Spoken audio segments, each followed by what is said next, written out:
రత్నం పంచుకు పుట్టిన వారే రాజకీయాల్లో శత్రువులయ్యారు.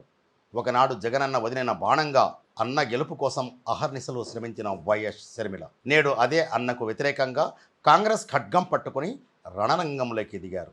వైఎస్ఆర్ వారసురాలిగా కాంగ్రెస్ పార్టీకి మళ్ళీ ఏపీలో పునరుజ్జీవం పోయాలని 2024 ఎన్నికలకు ముందు తీవ్రంగా శ్రమించారు. ఈ క్రమంలోనే ఆమెకు కర్ణాటక నుంచి రాజ్యసభ సీటు దక్కుతుందనే ప్రచారం జోరుగా సాగింది. కానీ అన్నపై యుద్ధం చేసిన షర్మిలకు కాంగ్రెస్ అధిష్టానం ఇచ్చే బహుమతి ఏంటి?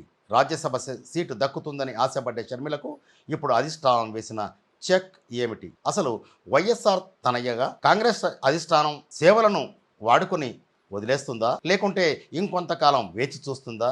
ఇదంతా వ్యూహాత్మక మౌనమా? నేటి రాజకీయ విశ్లేషణలో ఈ వివరాలేమిటో పరిశీలిద్దాం. వైఎస్ రాజశేఖర రెడ్డి చనిపోయిన తర్వాత అన్న కోసం వైఎస్ షర్మిల విభజిత ఆంధ్రప్రదేశ్లో అనేక ఎన్నికల్లో అన్న వడిలిన బాణంగా ప్రచారం చేసుకుని రంగంలోకి దిగారు. అయితే ఆ తర్వాత వారి కుటుంబంలో చోటు చేసుకున్న పరిణామాల నేపథ్యంలో ఆమె తెలంగాణలో పార్టీ ఏర్పాటు చేసుకుని పనిచేస్తుంటే 2024 ఎన్నికలకు ముందు చోటు చేసుకున్న రాజకీయ పరిణామాల నేపథ్యంలో వైఎస్ షర్మిల పిసిసి అధ్యక్షురాలిగా ఆంధ్రప్రదేశ్లో పాదం మోపారు.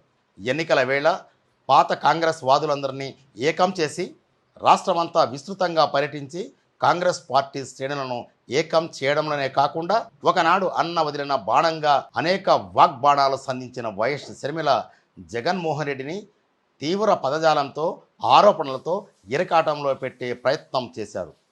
అయితే ఏపీ కాంగ్రెస్ పగ్గాలు చేపట్టిన షర్మిల అడుగడిగిన ప్రతి చోట అగ్గిరాజేశారు. జగన్ అవినీతి పాలన అంటూ ఆమె సంధించిన విమర్శల తూటాలకు వైసీపీ వర్గాలు ఉక్కిరిబిక్కిరయ్యాయి.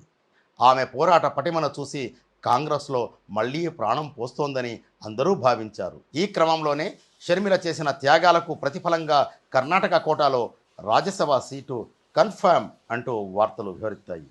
అన్నకు వ్యతిరేకంగా యుద్ధం చేస్తున్న చెల్లిని కాంగ్రెస్ రాజ్యసభకు పంపి గట్టి సందేశం ఇస్తుందని ఆమె అనుచరులే కాదు, కాంగ్రెస్ పార్టీ శ్రేణులు కూడా గట్టిగా విశ్వసించాయి. కానీ క్షేత్రస్థాయిలో పరిస్థితులు తలకిందులయ్యాయి. కర్ణాటక కోటా నుంచి ఇప్పటి వరకు ప్రాతినిధ్యం వహిస్తున్న ఏఐసిసి అధ్యక్షుడు మల్లికార్జున్ ఖర్గేకు మళ్ళీ అదే రాష్ట్రం నుంచి అదే స్థానం నుంచి రాజ్యసభకు పంపించడానికి నిర్ణయం జరిగిపోయింది.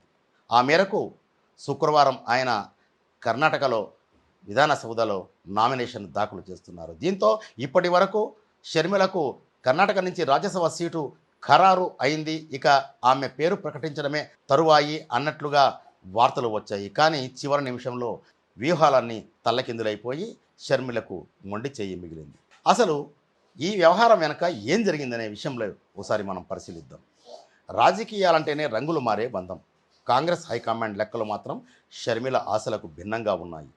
ఏఐసిసి అగ్రనేత రాహుల్ గాంధీ కనుసనల్లో మల్లికార్జున ఖర్గేను రాజ్యసభకు పంపే నిర్ణయం ఖరారైంది. అప్పట్లో షర్మిలకు ఇస్తామన్న హామీని పక్కన పెట్టి అధిష్టానం అగ్రనేతలకే ప్రాధాన్యత ఇవ్వడం షర్మిల వర్గీయులను కలవరపెడుతున్నట్లు కనిపిస్తోంది. అన్నపై యుద్ధం ప్రకటించి సొంత ఇంటికి దూరం చేసుకున్న షర్మిలకు ఇప్పుడు కాంగ్రెస్ పార్టీలో కూడా సరైన గుర్తింపు దక్కడం లేదా?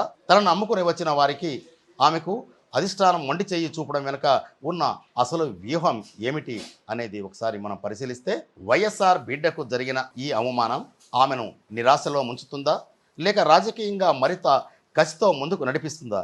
కాంగ్రెస్ అధిష్టానం షర్మిలకు ఎలాంటి ప్రోత్సాహం దన్నుగా నిలుస్తుందనేది ప్రస్తుతం చర్చనీయాంశంగా మారింది. ఎందుకంటే కర్ణాటకలో కాంగ్రెస్ పార్టీ అధికారంలో ఉంటే ఇటీవల జరిగిన ఎన్నికల్లో కేరళ రాష్ట్రంలో కూడా అధికారంలోకి వచ్చింది. పోనీ అక్కడి నుంచి ఏమన్నా అవకాశం ఉందని హామీ ఇచ్చిందా? ఈ విషయం పైన ఏఐసిసి అధిష్టానం ఏం చెప్పబోతోంది? కర్ణాటక రాష్ట్రం నుంచి రాజ్యసభకు వైఎస్ షర్మిలను నామినేట్ చేయడం ద్వారా బలమైన సంకేతం. కాంగ్రెస్ పార్టీకి ఏపీలో పునరుజ్జీవం పోవడానికి అవసరమైన కసరత్తు ఏమైనా చేస్తుందా? ఈ కసరత్తు చేసిన వైఎస్ షర్మిలకు కాంగ్రెస్ అధిష్టానం ఎలాంటి భరోసా, విశ్వాసం కల్పిస్తుందనేది ప్రస్తుతం చర్చనీయాంశంగా మారింది. అయితే ఏపీలో కాంగ్రెస్ పార్టీకి పునరుజ్జీవం పోవడానికి వైఎస్ షర్మిలను ఓ అస్త్రంగా అన్న వైఎస్ జగన్పై సంధించడానికే రంగంలోకి దించిందా? ఆమె సేవలు అంతవరకే పరిమితం చేస్తారా? ఇంకా కొంతకాలం వేచి చూసిన తర్వాత నామినేటెడ్ పదవుల్లో ఆమెకు అవకాశం కల్పిస్తారా అనేది కూడా తేలని ఒక మిస్టరీగానే మిగిలిపోయింది. మొత్తానికి అన్నను ఎదిరించి మరీ వచ్చిన షర్మిలకు సొంత పార్టీలో ఎదురవుతున్న ఈ గడ్డు పరిస్థితులపై మీరేమనుకుంటున్నారు?